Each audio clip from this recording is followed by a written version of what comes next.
আসসালামু আলাইকুম। ছবি তুলতে কার না ভালো লাগে? আর সেই ছবিটা যদি হয় মনের মতন তাহলে তো কোনো কথাই নেই। এখন সমস্যা হলো যখন আমরা কোনো ছবি উঠাতে যাই, সেই ছবিটা যদি ভালো না হয় তখনই কিন্তু বিপত্তিকর। অর্থাৎ তখনই কিন্তু আমরা বিভিন্ন থার্ড পার্টি অ্যাপস ডাউনলোড করে সেই ছবিটাকে এডিট করে একটু ভালো করার চেষ্টা করি। যেটা একটা লং প্রসেস। আপনাকে আর কষ্ট করে থার্ড পার্টি অ্যাপস ডাউনলোড করতে হবে না। কারণ এই অ্যাপসটি কিন্তু আপনার ফোনের মধ্যে রয়েছে। সেই অ্যাপসটি হচ্ছে গুগল ফটোস।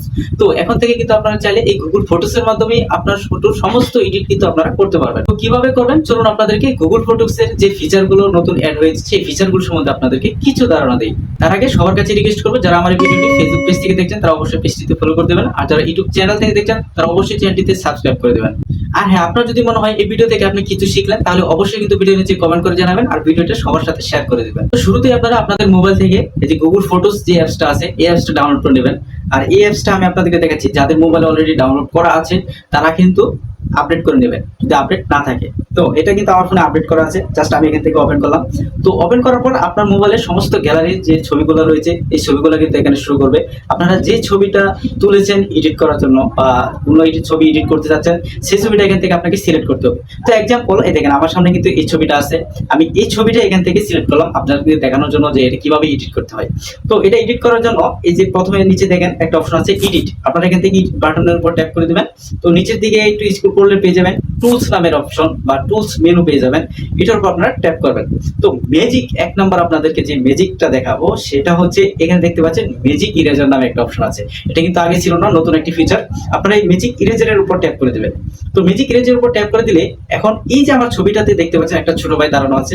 এখন আমি চাচ্ছি না যে এই ছবিতে এই ছোট ভাইটা থাক, তাকে এখান থেকে রিমুভ করে দিতে। এখানে গাড়ি হতে পারে, গরু ছাগল অনেক কিছু কিন্তু থাকতে পারে। তো যে ছবিটা মনে হবে যে ছবিটার জন্য আপনার ছবিটা সুন্দর হচ্ছে না, আপনার চাইলে সেই ছবিটা কিন্তু সেখান থেকে সরিয়ে রাখতে পারেন।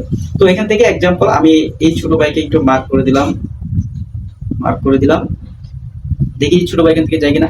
এই দেখেন ম্যাজিক কত সুন্দরভাবে একদম নিখুঁত ভাবে কিন্তু এই ছোট ভাইয়ের ছবিটা এখান থেকে রিমুভ হয়ে গেছে।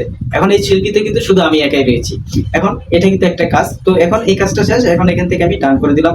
দেওয়ার পর আপনারা যদি চান এখান থেকে 7 কপি দিয়ে সেভ করতে পারেন, বা আবার আরো যদি কিছু এডিট করতে চান তাহলে আপনারা এখানে পাশে দেখবেন যে কালার ফোকাস নামের একটা অপশন আছে। দেখেন এই পাশে রয়েছে কালার ফোকাস।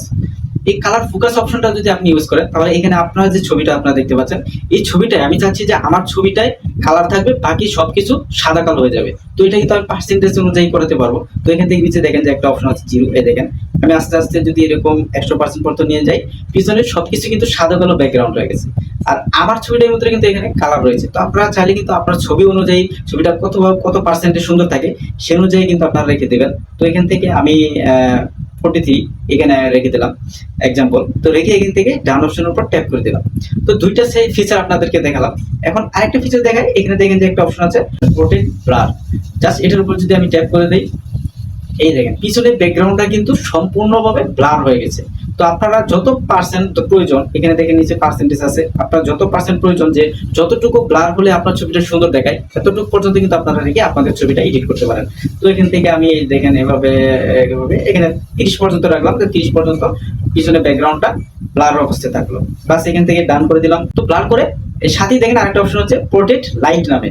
এই যে এখানে মানুষের মতো যে আইকনটা দেখতে পাচ্ছেন পোর্ট্রেট লাইট, জাস্ট এটার উপর ট্যাপ করে দেবেন। এখন এটার মানে হচ্ছে এখন আমি চাচ্ছি যে অনেক সময় আমরা যখন ছবি তুলি আমাদের ফেজে একটা অন্ধকার ভাব থাকে আর পিছনে ব্যাকগ্রাউন্ডটা লাইট থাকে। এখন আমরা চাচ্ছি যে আমাদের ফেজের যে লাইটটা আসবে সেই লাইটটা একটু বাড়বে, ব্রাইটনেসটা বাড়বে, পিছনে ব্যাকগ্রাউন্ডের যে ব্রাইটনেস সেটা ঠিক থাকবে। তো এটাও যদি আপনারা করতে চান তাহলে এখানে নিচে দেখেন পার্সেন্টেজ আছে, এখান থেকে যদি আপনারা বাড়ান দেখেন এখানে কিন্তু দেখতে পাচ্ছেন শুধু আমার ফেস বা চেহারার যে আপনার লাইটটা আছে সেটা বাড়ছে, আর পিছনে ব্যাকগ্রাউন্ডের লাইট কিন্তু যা আছে তাই রয়ে গেছে। তো এইভাবে কিন্তু আপনারা চাইলে আপনাদের ফটোগুলোকে এডিট করতে পারেন। এখন এই ছবিটা যদি আমি এডিট কমপ্লিট করে ফেলি তাহলে এখান থেকে ডান অপশনের উপর ট্যাপ করে দিবেন এবং নিচে দেখতে পারবেন সেভ এন্ড কপি। জাস্ট এখান থেকে সেভ এন্ড কপি দিয়ে এই ছবিটা আমি আমার গ্যালারিতে সেভ করে রাখলাম। আমি চাইলে কিন্তু এই ছবিটা যে কোনো জায়গায় ইউজ করতে পারবো।